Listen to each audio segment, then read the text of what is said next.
Chilli powder, ಸಖತ್ ಖಾರ ಬಣ್ಣ ಮತ್ತು ರುಚಿ ಆಚಿ ಚಿಲ್ಲಿ ಪೌಡರ್. ಆಲ್ ಫಲಾಹ್ ಅಂತ ಈ ವಿವಿ ಏನಿದೆ ಕ್ಯಾಂಪಸ್ ಉಗ್ರರ ಕರಸ್ಥಾನ ಅನ್ನೋದು ಗೊತ್ತಾಗ್ತಾ ಇದೆ. ಬಾಯ್ಸ್ ಹಾಸ್ಟೆಲ್ನ ರೂಮ್ ನಂಬರ್ 13ರಲ್ಲಿ ಸಂಚನ್ನ ಮಾಡಿದ್ರಂತೆ.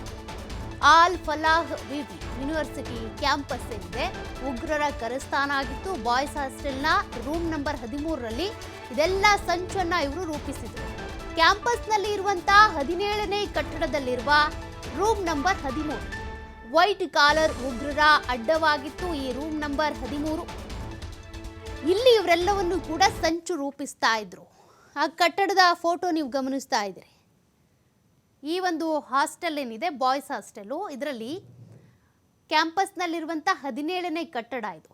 ಆ ಕಟ್ಟಡದ ರೂಮ್ ನಂಬರ್ 13ನಲ್ಲಿ ಇವರ ಈ ಒಂದಷ್ಟು ಭಯೋತ್ಪಾದಕ ಚಟುವಟಿಕೆಗಳು, ಎಲ್ಲೆಲ್ಲಿ ಏನೇನು ವಿಧ್ವಂಸಕ ಕೃತ್ಯವನ್ನು ಮಾಡಬೇಕು, ಎಷ್ಟು ಜನ ಎಲ್ಲಿಗೆ ಹೋಗಬೇಕು, ಎಲ್ಲಿ ಕಾರ್ ತೆಗೆದುಕೊಂಡು ಹೋಗಬೇಕು, ಕಾರ್ ಖರೀದಿ ಇರ್ಬೋದು, ಸ್ಫೋಟಕ ವಸ್ತುಗಳನ್ನು ಖರೀದಿ ಮಾಡೋದಿರ್ಬೋದು, ಇದೆಲ್ಲದಕ್ಕೂ ಸಂಬಂಧಪಟ್ಟಂತೆ ಕೂಡ ಇಲ್ಲೇ ಕುತ್ಕೊಂಡು ಇವರು ಚರ್ಚೆ ಮಾಡ್ತಾ ಇದ್ರು, ಸಂಚನ್ನು ರೂಪಿಸ್ತಾ ಇದ್ರು ಅನ್ನೋದು ಗೊತ್ತಾಗ್ತಾ ಇದೆ. ಹಾಗಾದರೆ ಆ ಕಟ್ಟಡದಲ್ಲಿ ಇವರಿಗೆ ಎಂಟ್ರಿ ಸಿಕ್ಕಿದ್ದು ಹೇಗೆ? ಸ್ಟೂಡೆಂಟ್ ಅಂತ ಎಂಟ್ರಿ ಪಡ್ಕೊಂಡಿರೋದಾ, ಅಥವಾ ಯಾವ ಮಾಹಿತಿಯನ್ನು ಕೊಟ್ಟು ಇವರು ಅಲ್ಲಿ ಎಂಟ್ರಿ ಪಡ್ಕೊಂಡ್ರು, ಎಷ್ಟು ದಿನದಿಂದ ಇದ್ದರು, ಅಥವಾ ಎಷ್ಟು ತಿಂಗಳುಗಳಿಂದ ಅಲ್ಲಿ ವಾಸವಾಗಿದ್ರು, ಅದೆಲ್ಲದಕ್ಕೂ ಸಂಬಂಧಪಟ್ಟಂತೆ ಈಗ ಮತ್ತಷ್ಟು ಮಾಹಿತಿಯನ್ನು ಪೊಲೀಸರು ಕಲೆ ಹಾಕ್ತಾ ಇದ್ದಾರೆ. ಫರೀದಾಬಾದ್ನಲ್ಲಿ ಹರಿಯಾಣದ ಪೊಲೀಸರು ಬಂದು ಕೆಲವ್ರನ್ನ ಅರೆಸ್ಟ್ ಮಾಡಿದ್ರು, ಕೆಲವರು ಪರಾರಿಯಾಗಿದ್ರು. ಇನ್ನೂ ಕೂಡ ಆ ಕಾರ್ಯಾಚರಣೆ ದಾಳಿಗಳು ನಡೀತಾನೆ ಇದ್ದಾವೆ. ಇನ್ನು ಎಲ್ಲೆಲ್ಲಿ ಉಗ್ರರು ಅಡುಕೊಂಡಿದ್ದಾರೋ ಉಗ್ರರ ತಾಣಗಳಿದ್ದಾವೋ ಅವುಗಳನ್ನು ಪತ್ತೆ ಹಚ್ಚುವಂಥ ಕೆಲಸವನ್ನು ಕೂಡ ಬೇರೆ ಬೇರೆ ರಾಜ್ಯಗಳಲ್ಲೂ ಮಾಡಲಾಗ್ತಾ ಇದೆ. ಒಟ್ಟಿನಲ್ಲಿ ಭಾರತವನ್ನು ಉಳಿಸ್ಕೊಳ್ಳೋದಕ್ಕೆ ಅಂತೇಳಿ ನಡೀತಾ ಇರುವಂಥ ಬಹುದೊಡ್ಡ ಕಾರ್ಯಾಚರಣೆ ಇದು. ಯಾಕೆಂದರೆ ಭಾರತದ ಅನೇಕ ತಾಣಗಳನ್ನು ಟಾರ್ಗೆಟ್ ಮಾಡಿ ನಡೀತಾ ಇರುವಂಥ ಭಯೋತ್ಪಾದಕ ಕೃತ್ಯಗಳಿವು. ಭಯೋತ್ಪಾದನೆಯನ್ನು ಬುಡ ಸಮೇತ ಕಿತ್ತು ಹಾಕಬೇಕು ಅಂತ PM ಏನು ಹೇಳ್ತಾರೆ. ಆದರೆ ಆಗಾಗ ನಡೀತಾ ಇರುವಂಥ ಈ ಚಟುವಟಿಕೆಗಳೇನಿದ್ದಾವೆ, ಬ್ಲಾಸ್ಟ್ಗಳೇನಿದ್ದಾವೆ, ಜನರನ್ನು ಮತ್ತಷ್ಟು ಆತಂಕಕ್ಕೆ ದೂಡ್ತಾ ಇದೆ. ಅದರಲ್ಲೂ ಕೂಡ ದೆಹಲಿ, ರಾಷ್ಟ್ರ ರಾಜಧಾನಿ ದೆಹಲಿಯಲ್ಲೇ ಆಗಿರುವಂಥ ಈ ಬ್ಲಾಸ್ಟ್ ಏನಿದೆ ಜನರನ್ನು ಮತ್ತಷ್ಟು ಆತಂಕಕ್ಕೆ ದೂಡಿದೆ. ನೋಡೋಣ ಆದಷ್ಟು ಬೇಗ ಉಗ್ರರನ್ನು ಹಿಡಿಯುವಂಥ ಕೆಲಸ ಆಗುತ್ತಾ, ಅವ್ರಿಗೆ ಪನಿಷ್ಮೆಂಟ್ ಆಗಬೇಕು ಅನ್ನೋದು ಪ್ರತಿಯೊಬ್ಬರ ಒಂದು ಆಗ್ರಹ.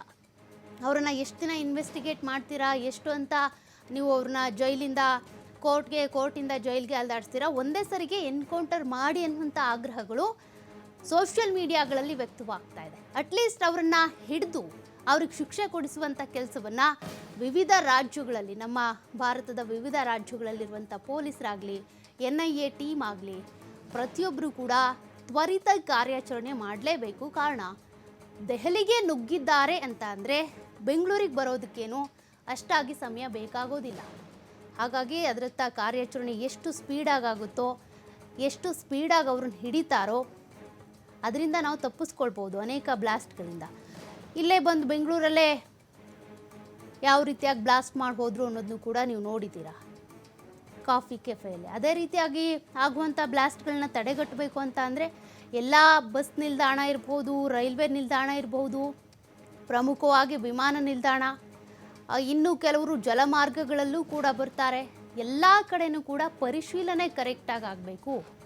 ಅದು ಯಾರೇ ವ್ಯಕ್ತಿಗಳಾಗಲಿ, ಯಾರ ರೆಕಮೆಂಡೇಶನ್ ಮೂಲಕನೇ ಬರಲಿ, ಅವರ ಹಿನ್ನೆಲೆಯನ್ನು ತಿಳ್ಕೊಳ್ದೆ ರಾಜ್ಯಕ್ಕಾಗಲಿ ದೇಶದ ಒಳಗಾಗಲಿ ಬಿಟ್ಕೊಳ್ಬಾರ್ದು.